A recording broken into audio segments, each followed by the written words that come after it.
로봇 하드웨어 개발 기사 필기, 핵심만 확실하게 아마따 아카데미입니다. 같은 일을 시켰는데 더 빠른 칩이 졌습니다. 두뇌를 고르는 기준은 클럭이 아니거든요. 700MHz 최신 MCU가 200MHz 구형 MCU한테 전류 제어 루프에서 집니다. 왜 그럴까요? 요리사를 뽑는다고 해봅시다. 평균적으로 빨리 만드는 요리사보다 주문마다 정확히 3분 안에 내주는 요리사가 주방엔 더 쓸모 있습니다. 평균이 빨라도 어떤 주문은 10분씩 걸리면 손님 도는 속도가 그 최악값에 묶이니까요. 로봇 제어부도 똑같습니다. 매 주기 안에 반드시 끝난다는 최악의 보장이 평균 성능보다 훨씬 중요한 실력입니다. 오늘은 이 두뇌를 고르는 일을 채용 면접 3단계로 뜯어봅니다. 그 최악의 보장을 부르는 이름이 결정론입니다. 같은 입력이면 언제 돌려도 같은 시간 안에 끝나는 성질이죠. 지원자의 이력서로 치면 큼직하게 적힌 클럭 숫자는 자기 자랑일 뿐입니다. 우리가 봐야 할 건 실측 성적표, 즉 제어 루프 한 바퀴가 최악일 때 몇 마이크로초에 끝나는가예요. 이 최악 실행 시간을 WCET라고 부릅니다. 채용은 3단계로 갑니다. 1단계 이력서 검증은 사양 분석, 2단계 감각 검사는 입출력, 3단계 협업 시험은 주변기기 연동입니다. 이 순서로 두뇌를 고릅니다. 첫 관문 코어 사양입니다. 이력서에 32비트 몇 메가헤르츠라고 적혀 있어도 그걸로 실력을 판정하면 안 됩니다. 로봇 제어는 부동소 수점 연산이 쏟아집니다. 좌표 변환, 필터, 벡터 제어 같은 계산이죠. 이걸 소프트웨어로 흉내내면 수십 배 느립니다. 그래서 봐야 할 건 부동소 수점 전용 하드웨어인 FPU가 있는가, 신호 처리를 가속하는 DSP 명령을 쓰는가입니다. 연산 능력은 클럭이 아니라 내 실제 제어 코드를 얹었을 때의 루프 실측 시간으로 판정합니다. 여기서 함정 하나. 캐시가 크면 평균은 빨라지지만 결정론은 나빠집니다. 캐시는 자주 쓰는 데이터를 코어, 옆 서랍에 미리 꺼내두는 겁니다. 서랍에 있으면 빠르지만 없으면 멀리 창고까지 다녀와야 하죠. 문제는 언제 서랍에 있고 언제 없는지가 그때그때 달라서 실행 시간이 들쭉날쭉해진다는 겁니다. 이 흔들림을 지터라고 합니다. 그래서 시간이 임계인 코드와 데이터는 캐시에 맡기지 말고 코어에 밀착된 전용 메모리 TCM에 못 박아둡니다. 그래야 매번 같은 시간이 나옵니다. 주기는 주파수의 역수입니다. 20kHz는 초당 2만 번이니 한 바퀴에 걸리는 시간은 2만 분의 1초, 곧 50 마이크로초예요. 즉, 매 50 마이크로초마다 루프가 한 바퀴 돌아야 합니다. 그러면 확인할 건 평균이 아니라 최악 실행 시간 WCET가 이 50 마이크로초 예산 안에 드는가, 그리고 CPU 점유율에 여유 마진이 남는가입니다. 정답은 A입니다. 주파수가 성능 사양이 아니라 시간 예산이 성능 사양의 잣대가 된다는 점이 핵심이에요. 그러니 사양 설계는 여기서 출발합니다. 어떤 MCU를 살지가 먼저가 아니라 내 로봇의 제어 주기와 허용되는 최악 응답 시간을 먼저 못 박는 겁니다. 20kHz면 50 마이크로초, 그 안에 반드시 끝내야 한다는 시간 예산이 채용 공고의 첫 줄입니다. 이 예산을 정해야 비로소 필요한 연산력, 필요한 메모리, 필요한 타이머가 역산됩니다. 순서를 뒤집어 화려한 스펙부터 고르면 정작 마감을 못 지키는 두뇌를 뽑게 됩니다. 이력서에서 가장 눈여겨볼 항목이 인터럽트 지연 시간입니다. 인터럽트는 급한 초인종이에요. 벨이 울리면 하던 일을 멈추고 달려가야 하죠. 지연 시간은 벨이 울린 순간부터 대응 함수인 ISR의 첫 명령이 실제로 실행되기까지 걸리는 시간입니다. 여기서 핵심은 평균이 아니라 최악값을 본다는 겁니다. 평소엔 금방 달려가도 다른 급한 일과 겹치는 최악의 순간에 얼마나 늦어지는가. 그 최악 지연이 제어 마감 안에 들어와야 두뇌 자격이 있습니다. 모터를 돌리려면 타이머가 필수인데 아무 타이머나 안 됩니다. 모터 제어 전용 타이머엔 갖춰야 할 필수 사양 5이 있습니다. 위아래 스위치를 짝으로 뒤집는 상부 PWM, 두 스위치가 동시에 켜지는 사고를 막는 하드웨어 데드타임, 파형을 주기 중앙에 맞춰 대칭으로 만드는 중앙 정렬, 비상시 출력을 즉시 끄는 브레이크 입력, 그리고 전류를 딱 좋은 순간에 재도록 ADC를 자동으로 깨우는 트리거 연동입니다. 이 5을 하드웨어가 알아서 해줘야 소프트웨어가 편해집니다. 감각기관인 ADC 사양도 숫자에 속으면 안 됩니다. 데이터 시트엔 12비트, 16비트처럼 공칭 분해능이 큼직하게 적혀 있죠. 하지만 그건 눈금을 몇 칸으로 나눴는지일 뿐 실제로 믿을 수 있는 칸수가 아닙니다. 잡음 때문에 아래쪽 몇 비트는 흔들려서 못 씁니다. 그래서 봐야 할 진짜 숫자는 유효 비트수, 이노비입니다. 그리고 하나 더, 언제 샘플링 하느냐는 타이밍이 분해능만큼 중요합니다. 아무리 눈금이 촘촘해도 신호가 흔들리는 순간에 재면 헛수고니까요. 환경 사양에서 자주 틀리는 함정을 짚겠습니다. 데이터 시트의 절대 최대 전격은 동작점이 아니라 파손 한계입니다. 여기까진 안 부서진다는 선일 뿐 거기에 붙여 쓰라는 뜻이 아니에요. 실제로 봐야 할 건 정션 온도, 즉 칩 내부 접합부 온도입니다. 주변이 아무리 시원해도 칩은 스스로 열을 냅니다. 그래서 주변 온도에 자기 발열을 더한 값이 한계 아래로 내려오도록 성능을 깎아 여유를 두는 디레이팅을 합니다. 한여름 엔진룸 옆에서도 안 죽게 만드는 거죠. 메모리 사양은 지금 딱 맞게가 아니라 최악의 여유를 두고 잡습니다. 플래시와 램을 고를 때 코드가 가장 부풀었을 때의 최악 사용량을 기준으로 하고 거기에 확장 마진을 얹습니다. 기능은 프로젝트 도중에 늘어나지 절대 줄지 않으니까요. 한 걸음 더 같은 핀 배치로 용량만 키운 상위 라인업이 있는 제품을 고릅니다. 그러면 나중에 메모리가 모자랄 때 보드를 다시 설계하지 않고 칩만 바꿔 끼웁니다. 채용으로 치면 성장 여력이 있는 지원자를 뽑는 겁니다. 사람과 함께 일하는 협동 로봇이면 채용 1순위 기준이 바뀝니다. 성능보다 진단 커버리지가 먼저예요. 진단 커버리지란 칩이 자기 고장을 스스로 얼마나 잡아내는가입니다. 코어 2개가 같은 계산을 하고 결과가 다르면 즉시 멈추는 락스텝, 메모리 비트 오류를 정정하는 ECC, 켤 때 스스로 검사하는 비스트 같은 장치죠. 여기에 워치독, 클럭 감시, 전원 감시 같은 고장 검출 하드웨어와 안전 인증 자료가 있는가를 봅니다. 사람 옆에서 오작동은 사고니까 똑똑함보다 정직함을 봅니다. 정답부터 말하면 B입니다. 클럭 숫자는 자기소개일 뿐이고 캐시는 오히려 결정론을 해쳐서 실시간성엔 독이 될 수 있죠. 절대 최대 전격은 파손 한계라 동작 기준이 아닙니다. 결국 코어 실력은 부동 소수점을 가속하는 FPU와 DSP 지원, 그리고 내 실제 제어 코드를 얹었을 때의 최악 실측 시간 WCET로 판정합니다. A, C, D는 모두 숫자에 속는 함정이에요.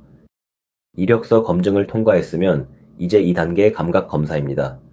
아무리 머리가 좋아도 바깥 세상을 잘못 읽으면 소용없죠. 지금부터는 이 두뇌가 센서 신호를 얼마나 정확히 읽고 액추에이터로 얼마나 깔끔하게 내보내는가를 봅니다. 입출력 신호 처리입니다. 첫 관문은 아날로그를 디지털로 바꾸는 ADC예요. 앞서 유효 비트수 이놉 이야기를 했으니 이번엔 그 눈금 한 칸이 실제로 몇 밀리볼트인지부터 손으로 계산해 봅시다. 공식은 기준 전압을 2의 비트수 제곱으로 나누는 겁니다. 12비트면 2의 12제곱, 곧 4096칸이죠. 3.3V를 4096으로 나누면 약 0.806mV입니다. 정답은 A. 이 말은 이보다 작은 전압 차이는 이 ADC로는 아예 구분하지 못한다는 뜻이에요. 필요한 최소 분해능을 거꾸로 잡을 때 바로 이 계산을 씁니다. 그 눈금이 아무리 촘촘해도 신호를 재는 순간에 값이 흔들리면 헛것을 읽습니다. 특히 모터 전류를 션트 저항으로 잴 때가 그렇습니다. 스위칭 소자가 켜지고 꺼지는 순간엔 전류에 뾰족한 잡음이 실려서 하필 그때 재면 엉뚱한 값이 잡히죠. 해법은 타이밍입니다. 스위칭 엣지 직후를 피하고 PWM 캐리어의 중앙, 즉 파형이 가장 잔잔한 구간에 샘플링을 맞춥니다. 파도가 잔잔한 순간에 수심을 재는 것과 같아요. 언제 재느냐가 얼마나 촘촘하냐만큼 중요합니다. 위치를 읽는 감각기관, 증분 쿼드러처 엔코더를 봅시다. A, B 두 채널이 4분의 1칸, 즉 90도 위상차로 신호를 냅니다. 이 어긋남 덕분에 어느 쪽이 먼저 오르는지로 회전 방향을 알아냅니다.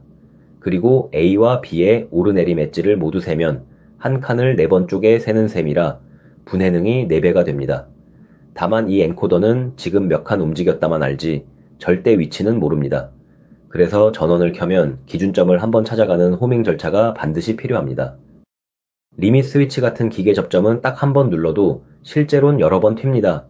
금속 접점이 붙는 순간 미세하게 떨려서 짧은 시간에 신호가 여러 번 오르내리죠. 이걸 채터링이라고 합니다. 이 상태로 양쪽 엣지 인터럽트를 걸면 한 번 누른 걸 10번 눌렀다고 오인해요. 그래서 디바운싱을 합니다. RC 필터로 떨림을 뭉개고 슈미트 트리거로 켜짐과 꺼짐 문턱을 벌려 어정쩡한 구간을 없애고 마지막으로 일정 시간 이상 유지될 때만 유효하다고 시간으로 판정합니다. 공장 신호는 대개 24V인데 MCU는 3.3V로 삽니다. 이 둘을 그냥 이으면 두뇌가 타 죽죠. 단순히 전압만 낮추는 게 아니라 정기적으로 아예 끊으면서 신호만 넘기는 갈바닉 절연이 필요합니다. 흔한 방법이 포토커플러예요. 안에서 신호를 빛으로 바꿔 건너편에서 다시 전기로 받으니 두세 개가 전선으로는 연결되지 않습니다. 대신 대가가 있어요. 발광 소자가 세월에 약해지는 열화, 그리고 빛을 거쳐 가느라 생기는 전파 지연이죠. 그래서 아주 빠른 신호엔 부적합합니다. 여러 센서를 한 ADC로 돌려 읽을 땐 멀티플렉서, 먹스로 채널을 번갈아 붙입니다. 그런데 채널을 바꾼 직후 값을 바로 읽으면 앞 채널 전압이 덜 빠져서 옆 채널에 섞이는 크로스토크가 생깁니다. 원인은 센서 쪽 출력 임피던스가 너무 높아서 ADC 안 샘플 홀드 축정기가 새 전압으로 정착하기 전에 읽어버리는 거예요. 물컵을 급히 갈아 따르면 앞 물맛이 남는 것과 같죠. 해법은 앞단에 버퍼를 두어 임피던스를 낮추고 채널을 바꾼 뒤 충분한 획득 시간을 주는 겁니다. 센서가 멀리 있고 신호가 미약할 땐 전송 방식이 승부를 가릅니다. 힘 센서의 미세한 전압을 로봇 팔끝에서 제어기까지 길게 끌고 오면 그 사이 케이블이 온갖 잡음을 주워 담죠. 해법은 신호를 두 가닥으로 꼬아 보내는 트위스트 페어 차동 전송입니다. 두 선에 똑같이 실린 잡음은 계측 증폭기가 차이만 뽑아내며 상쇄해요. 이 잡음 제거 능력을 CMRR라고 하고 이 값이 클수록 공통 잡음을 잘 걷어냅니다. 미약 신호는 굵게 키우기 전에 깨끗하게 실어오는 게 먼저입니다. 이제 내보내는 쪽 디지털 출력입니다. 두 가지 방식이 있어요. 푸시풀은 위아래 스위치로 하이도, 로우도 스스로 밀어내는 방식이라 신호가 빠르고 세게 나갑니다. 반대로 오픈 드레인은 로우로 끌어내리기만 하고 하이는 바깥 풀업 저항에 맡깁니다. 이게 유용한 건 여러 출력을 한 선에 묶으면 누구든 하나만 로우로 끌어도 전체가 로우가 되는 와이어드 엔드가 공짜로 되기 때문이에요. 참고로 출력이 전류를 접지 쪽으로 빨아들이는 걸 싱크, 전원 쪽에서 밀어내는 걸 소스라고 부릅니다. 틀린 건 C입니다. 증분 엔코더는 얼마나 움직였는지만 세는 방식이라 켜는 순간 자기가 어디에 있는지는 모릅니다. 그래서 D처럼 기준점을 찾아가는 호밍을 먼저 해야 절대 위치가 잡히죠. A의 90도 위상차로 방향을 판별하는 것도 B의 내 엣지를 세면 분해능이 4배가 되는 것도 맞는 설명입니다. 증분은 상대 위치만 센다는 점이 이 함정의 열쇠예요. 여기까지가 감각 검사입니다. 이 두뇌는 이제 바깥을 정확히 읽고 깔끔하게 내보낼 줄 압니다. 그런데 로봇 하나엔 두뇌가 여럿이에요. 모터를 도는 칩, 통신을 맡는 칩, 센서를 모으는 칩이 한 팀으로 움직이죠. 아무리 개인기가 좋아도 팀워크가 엉키면 로봇은 삐끗합니다. 그래서 마지막 3단계는 협업시험이에요. 두뇌와 동료 칩, 그리고 이들을 잇는 버스가 제때 안 깨지게 서로를 방해하지 않고 주고받는가 주변 기기 신호 처리로 넘어갑니다. 첫 협업 장면은 두뇌와 감각기관의 손발 맞추기입니다. 앞서 전류는 PWM, 캐리어 중앙에서 재야 한다고 했죠. 문제는 그 타이밍을 소프트웨어가 매번 맞추면 지연도 지터도 생긴다는 겁니다. 그래서 하드웨어끼리 직접 약속하게 해요. PWM을 만드는 타이머가 캐리어가 중앙에 오는 바로 그 순간 ADC를 자동으로 깨워 변환을 시작시키는 겁니다. 사람 손을 거치지 않으니 매 주기 오차 없이 같은 지점에서 샘플링 됩니다. 스위칭 링잉을 피하고 리플의 평균값을 잡아내는 정석이에요. 여러 칩이 한 선로로 대화하려면 통신버스가 필요합니다. 로봇 내부의 대표 주자가 캔이에요. 캔은 특정 칩이 대장이 되어 순서대로 불러주는 폴링 방식이 아닙니다. 여기가 시험에 자주 나오는 함정이에요. 캔은 누구든 먼저 말할 수 있는 멀티마스터이고 여러 칩이 동시에 말하면 메시지 아이디로 우선순위를 결어 낮은 아이디가 이깁니다. 중요한 건 진 쪽 메시지가 깨지지 않고 잠시 물러났다가 다시 보낸다는 거예요. 이 비파고의 중재 덕분에 급한 신호가 먼저, 그러나 아무 손실 없이 지나갑니다. 캔을 깔 때 초보가 자주 놓치는 게 종단 저항입니다. 버스는 긴 전선이라 신호가 끝에 부딪히면 메아리처럼 반사되어 파형을 망쳐요. 이걸 막으려면 선로의 특성 임피던스와 같은 120옴 저항을 버스의 양쪽 끝 두 곳에 답니다. 딱 두 개, 양 끝에만이에요. 중간 노드에 달거나 한쪽만 달거나 3개 넘게 달면 오히려 반사와 부하가 어긋나 통신이 불안정해집니다. 긴 복도 양 끝에 소리를 먹는 커튼을 치는 것과 같죠. 임피던스를 맞춰 메아리를 죽이는 겁니다. 정답은 B입니다. 종단 저항은 선로의 특성 임피던스에 맞춰 신호 반사를 죽이는 장치라 반드시 버스의 양끝 두 곳에만 120옴으로 답니다. A처럼 중앙에 달거나 C처럼 노드마다 달면 부하가 어긋나 오히려 파형이 망가지고 D처럼 아예 없으면 반사로 통신이 깨집니다. 양끝 딱 2개라는 숫자를 기억하면 이 문제는 틀리지 않아요. 아까 모터 타이머에서 데드 타임을 필수라고 했죠. 그 이유를 협업 관점에서 마저 짚겠습니다. 하프 브리지의 위아래 스위치가 아주 잠깐이라도 동시에 켜지면 전원과 접지가 직통으로 이어져 큰 전류가 관통합니다. 이 슈스루는 소자를 태울 수 있어 반드시 막아야 해요. 그래서 한 스위치를 끄고 다른 걸 켜기 전에 둘 다 꺼두는 짧은 공백, 데드 타임을 둡니다. 다만 공짜는 아니에요. 그 공백만큼 출력 전압에 오차가 생기고 저속에서 전류 파형이 일그러지죠. 그래서 이 왜곡을 소프트웨어로 보상합니다. 근접 센서 하나 붙이는데도 협업 예절이 필요합니다. 공장에서 흔한 24V PMP, 근접 센서를 3.3V 두뇌에 연결한다고 해봅시다. 초보는 전압만 저항으로 낮추면 된다고 생각하지만 그러면 두 회로가 접지를 공유해 한쪽 고장이나 노이즈가 반대편으로 넘어옵니다. 정석은 전압 변환과 함께 갈바닉 절연을 두는 거예요. 포토커플러나 디지털 아이솔레이터로 두세 개를 정기적으로 끊고 신호만 넘기죠. 앞서 입력에서 본 그 절연을 주변기기 연결에서도 똑같이 지킵니다. 협업에는 배선 예절도 있습니다. 앞선 편에서 봤듯 디지털 잡음을 줄이는 핵심은 콘덴서 용량 자체가 아니라 전류가 도는 고리의 인덕턴스를 줄이는 겁니다. 그래서 디커플링 콘덴서는 칩의 전원핀에 최대한 바짝 붙이고 접지로 가는 비하를 짧게 뚫어요. 고리가 짧을수록 순간 전류 요구에 빠르게 응답해 전압이 덜 출렁이죠. 물을 급히 틀 때 수도 바로 옆 물탱크가 압력을 잡아주는 것과 같습니다. 멀리 큰 탱크 하나보다 가까운 작은 탱크가 순간 대응엔 낫습니다. 배선 예절 하나 더. 아날로그 접지와 디지털 접지, 즉 조용한 방과 시끄러운 방을 어떻게 나누느냐입니다. 디지털 회로는 스위칭 잡음을 접지로 마구 쏟아내는데 이게 예민한 아날로그 접지로 새어들면 센서 값이 흔들려요. 그래서 두 접지를 나눠두되 전위가 어긋나지 않게 한 점에서만 만나게 있습니다. 핵심 규칙은 어떤 신호선도 이 접지 분할 경계를 가로지르지 않게 하는 거예요. 경계를 넘는 신호는 돌아갈 접지기를 잃고 크게 돌며 잡음을 실어 나르니까요. 그럼 어떤 신호는 어떤 버스로 보내야 할까요? 거리로 나누면 쉽습니다. 같은 보드 안 코앞의 칩 길이는 I2C나 SPI, 같은 짧은 배선 버스로 충분해요. 선이 몇 가닥이면 되고 빠르니까요. 반대로 보드와 보드 사이, 로봇 관절을 넘어 길게 가야 하면 이야기가 다릅니다. 잡음의 강하도록 두 선의 차이로 신호를 싣는 차동버스, 곧 캔이나 RS485 또는 산업용 이더넷을 씁니다. 요약하면 보드 안은 간편한 버스, 보드 밖 장거리는 차동버스예요. 5마이크로초는 50마이크로초의 10%, 즉 매주기의 10분의 1이 위아래 둘 다 꺼진 공백이 됩니다. 이 공백만큼 실제 출력 전압이 명령보다 어긋나고 전류가 작은 저속 구간에서 파형이 특히 일그러져요. 정답은 B입니다. 슈스루를 막으려 넣은 데드타임이 되레 왜곡을 만드니 그만큼 소프트웨어 보상이 필요합니다.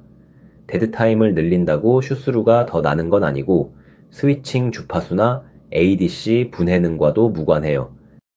새 관문을 다 지났습니다. MCU 채용은 이력서의 클럭 숫자로 시작하지 않아요. 먼저 제어 주기와 최악 응답 시간을 못 박아 시간 예산을 세우고 그 예산으로 실측 최악 실행 시간과 부동소수점 가속을 검증합니다. 다음으로 유효 비트 수와 샘플링 타이밍, 절연과 디바운싱으로 감각의 정확도를 확인해요.